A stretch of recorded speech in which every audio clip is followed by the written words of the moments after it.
કાલે છેદગણના ગુણધર્મોમાં છેલ્લો એક ગુણધર્મ બાકી હતો કે એ સબસેટ બી હોય તો એ છેદ બી ઇઝ ઇક્વલ ટુ એ થાય અને એ સબસેટ બી હોય તો એ યોગ બી ઇઝ ઇક્વલ ટુ બી થાય. આમાં વધુ સભ્યો વાળો ગણ છે, ગણ બી એ કરતા વધારે સભ્યો તો યોગમાં બી જવાબ આવે અને છેદમાં ઓછા સભ્ય ધરાવે છે એટલે એ છેદ બી ઇઝ ઇક્વલ ટુ એ આવે. પૂરક ગણ યુ એ સાર્વત્રિક ગણ છે અને એ સાર્વત્રિક ગણનો ઉપગણ છે. ગણ એમાં ન હોય તેવા યુના તમામ ઘટકોથી બનતા ગણને એનો પૂરક ગણ કહે છે. તેને સંકેતમાં a' વડે દર્શાવાય છે. a' is equal to ax colon x belongs to u અને x does not belongs to a. a' is equal to u minus a સાર્વત્રિક ગણમાંથી ગણ એ બાદ કરી નાખો એટલે પૂરક ગણ મળે. દ મોર્ગનના નિયમો a યોગ b' is equal to a' છેદ b' યોગનું છેદ થઈ જશે. a છેદ b' is equal to a' યોગ b' છેદનું યોગ થઈ જશે. પૂરક ગણના ગુણધર્મ a યોગ a' is equal to સાર્વત્રિક ગણ થાય. a છેદ a' બરાબર ખાલી ગણ થાય. પૂરક ગણનો પણ પૂરક ગણ તો એને જ ગણ આપણને પાછું મળે. ખાલી ગણનો પૂરક ગણ સાર્વત્રિક ગણ અને સાર્વત્રિક ગણનો પૂરક ગણ ખાલી ગણ થાય છે. Exercise 1.5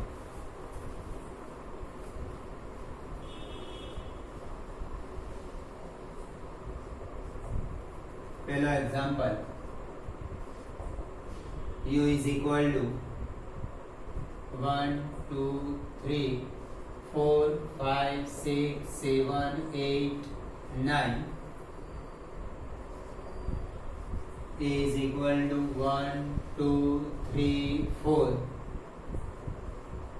b is equal to 2 4 6 8 c is equal to 3 4 5 6 નીચેના ગણ શોધો. પહેલું a નો પૂરક ગણ એટલે આના 1 2 3 4 સિવાયના સભ્યો સાર્વત્રિક ગણમાંથી પસંદ કરવાના. તો 5 6 7 8 9 b' ગણ બી માં જે સભ્યો આપ્યા છે એ સિવાયના સભ્યો આપણે સાર્વત્રિક ગણમાંથી 2 4 6 8 2 4 6 8 નહીં લેવાના. તો 1 3 5 7 9 ત્રીજો એક્ઝામ્પલ a યોગ c ડેશ. પહેલા તો a યોગ c શોધીએ. a યોગ c is equal to 1 2 3 4 3 4 5 6. હવે a યોગ c નો પૂરક ગણ એટલે a યોગ c માં જે સભ્યો છે એ સિવાયના સભ્યો 1 2 3 4 5 6 સિવાયના સભ્યો સાર્વત્રિક ગણમાંથી પસંદ કરો. તો 7 8 9 4 a યોગ b ડેશ a યોગ b dash is equal to a યોગ b 1 2 3 4 2 4 6 8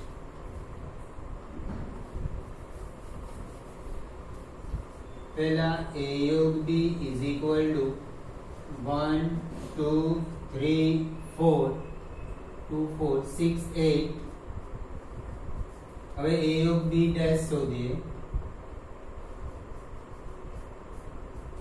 is equal to 1 2 3 4 5 7 9.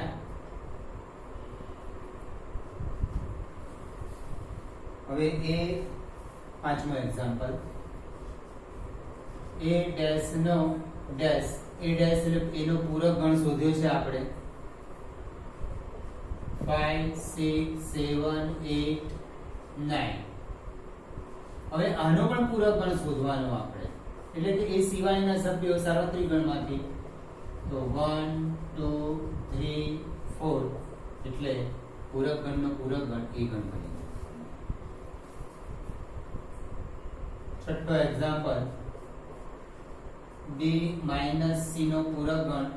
પહેલા b માઈનસ c શોધીએ. ગણ c ના તમામ સભ્યો નથી લેવાના, બરાબર. સાથે સાથે બંનેમાં કોમન છે 4 4 6 6. સી ના સભ્યો તો આવવાના જ નથી અને જે કોમન છે એ પણ નથી લેવાના, એટલે ફક્ત લયા 2 8. b minus c dash is equal to b minus c dash એટલે આ સિવાયના સભ્યો સાર્વત્રિક ગણમાંથી 1 3 4 5 6 7 9.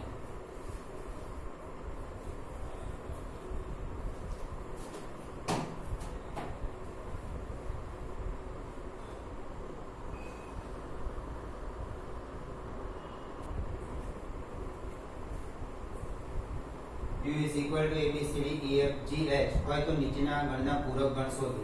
A is equal to A B C, A નો પૂરક ગણ D E F G H.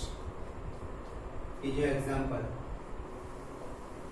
D is equal to D E F G, D નો પૂરક ગણ A B C D અને H. ત્રીજો example C is equal to A C E G, C નો પૂરક ગણ D D F H, A B C D E F G H.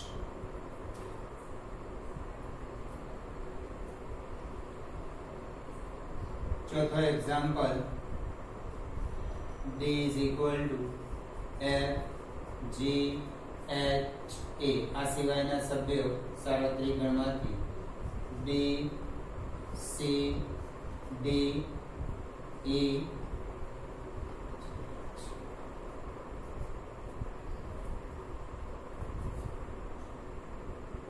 ત્રીજો example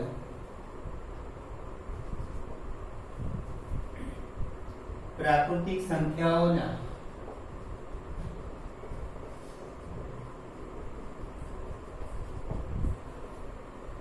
ગણને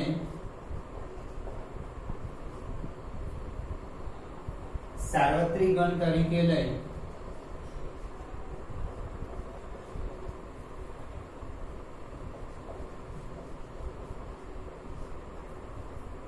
નીચે આપેલા ગણના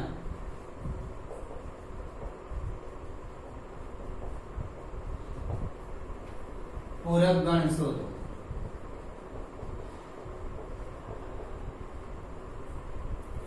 પહેલું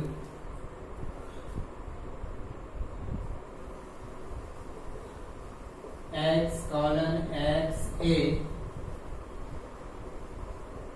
યુગ્મ પ્રાકૃતિક સંખ્યા છે.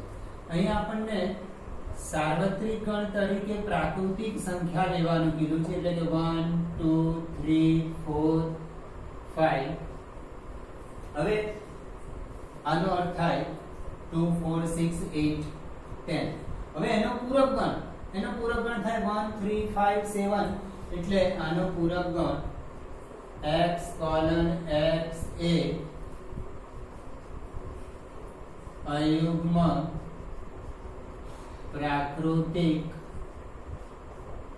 સંખ્યા છે. બીજો example b is equal to x colon x a અયુગ્મ પ્રાકૃતિક સંખ્યા છે. અયુગ્મ 1 3 5 7, એનો પૂરક ગણમાં આવશે 2 4 6 8, એટલે b dash x colon x a યુગ્મ પ્રાકૃતિક સંખ્યા છે.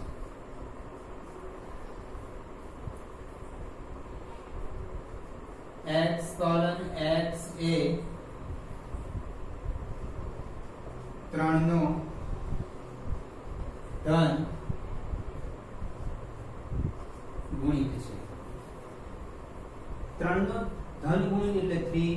6 9 12 એટલે એ સિવાયના સભ્યો લેવાશે 1 2 4 5 7 એટલે આને પૂરક ગણ x x એ 3 નો ધન ગુણી નથી.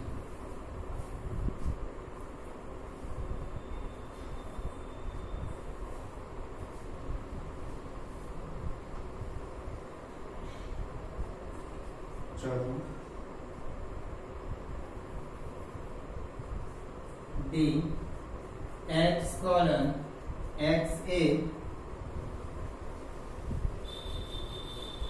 અવિભાજ્ય સંખ્યા છે. એટલે આને થોડુંક ગુણધર્મમાંથી યાદીમાં લખીએ. અવિભાજ્ય સંખ્યા 2 3 5 7 11 13 આવી અવિભાજ્ય સંખ્યા. આના પૂરક ગણમાં વિભાજ્ય સંખ્યા એટલે કે આ સિવાયની સંખ્યા પણ આવું થશે 1 4 6 8 9 10 12 14 15 ઓકે. તો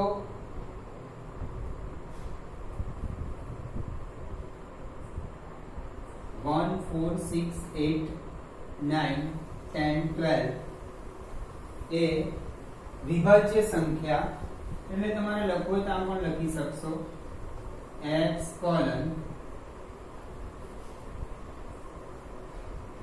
x એ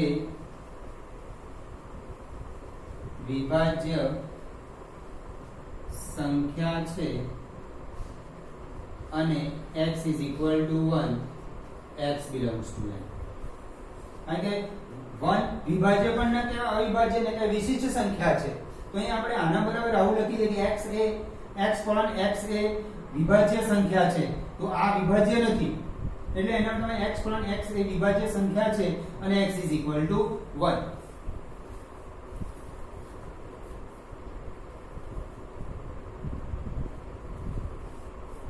પાંચમું x x એ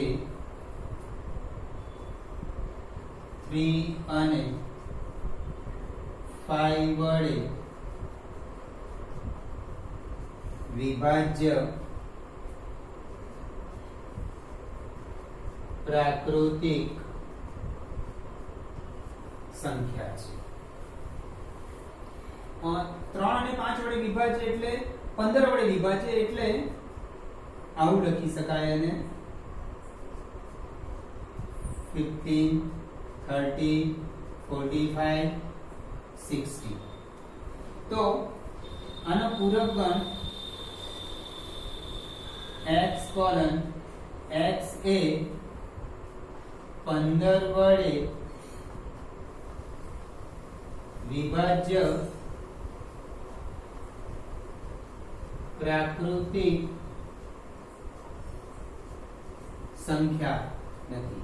આનો અર્થ એવો થયો કે 15 વડે વિભાજ્ય પ્રાકૃતિક સંખ્યા એના પૂરક ગણમાં 1 2 3 1 to 14 આવશે, 16 આવશે, 17 18 આવશે, 19 એટલે 16 થી 29 આવશે. એટલે 15 ના ગુણિત સિવાય ને 15 વડે વિભાજ્ય ના હોય તેવી સંખ્યાઓ આવવાની છે. એટલે x પણ છે 15 વડે વિભાજ્ય પ્રાકૃતિક સંખ્યા નથી. છઠ્ઠો એક્ઝામ્પલ x x એ પૂર્ણ વર્ગ છે. આમાંથી પૂર્ણ વર્ગ 1 4 9 16 જેનો વર્ગમૂળ નીકળે છે 1 4 9 16 25. હવે એના પૂરક ગણમાં x x એ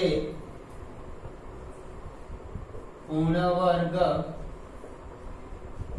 પ્રાકૃતિક સંખ્યા નથી. સાતમો એક્ઝામ્પલ, x કોલન x એ પૂર્ણ ઘન છે, એના પૂરક ગણમાં x કોલન x એ પૂર્ણ ઘન પ્રાકૃતિક સંખ્યા નથી. પૂર્ણ ઘન એટલે 1 2 ક્યુબ 8 3 ક્યુબ 27 1 8 27 64 એવી સંખ્યાઓ આવે. એના પૂરક ગણમાં એ સિવાયની સંખ્યાઓ હોય.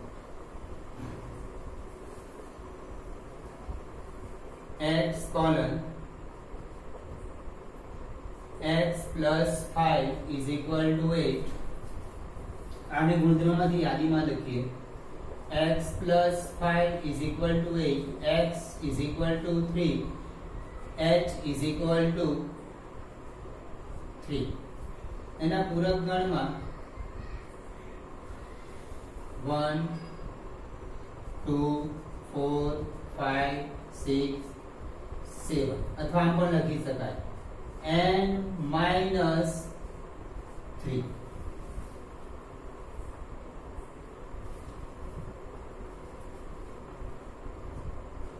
નવમો example,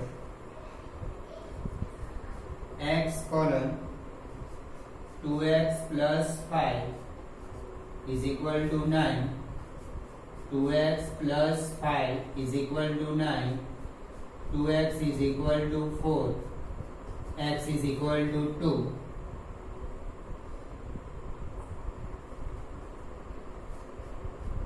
I is equal to 2. અને પૂરક ગણ લખવો હોય x colon x belongs to n, x is not equal to n, અથવા આમ પણ લખી શકશો n minus 2 1 3 4 5 6 7 and so on.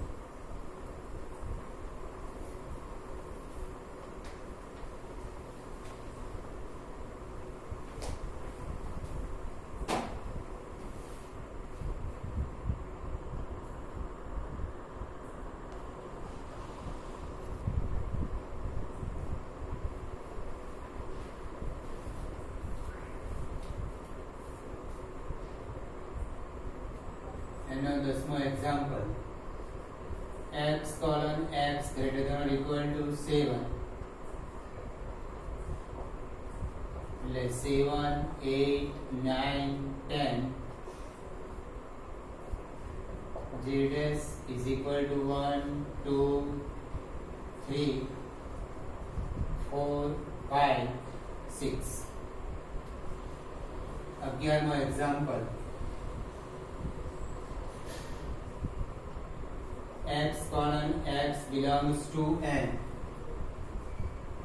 અને 2x plus 1 greater than 10, 2x plus 1 greater than 10, 2x greater than 10 minus 1, x greater than 9 by 2, x greater than 4.5. 4.5 કરતા મોટી પ્રાકૃતિક સંખ્યા આમાં આવવાની છે, એટલે 5 6 7 8 9. આનો પૂરક ગણ 1 2 3 4. ચોથો example, u is equal to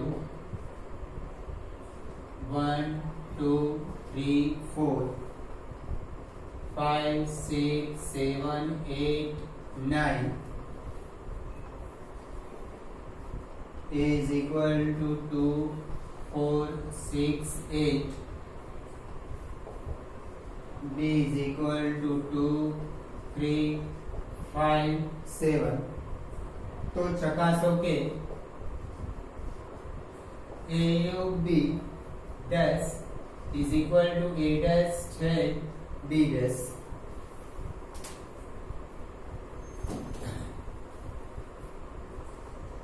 a યોગ b dash માટે પહેલા a યોગ b શોધો.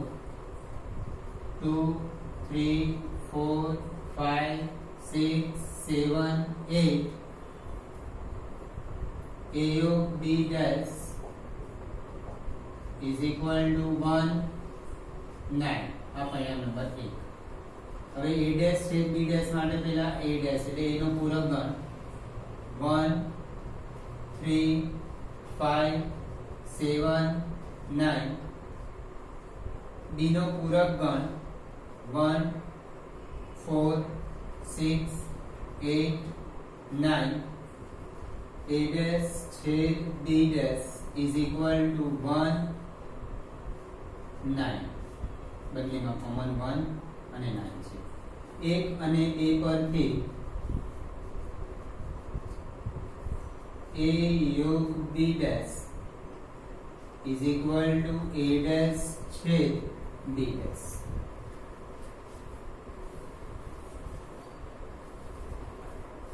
બીજો એક્ઝામ્પલ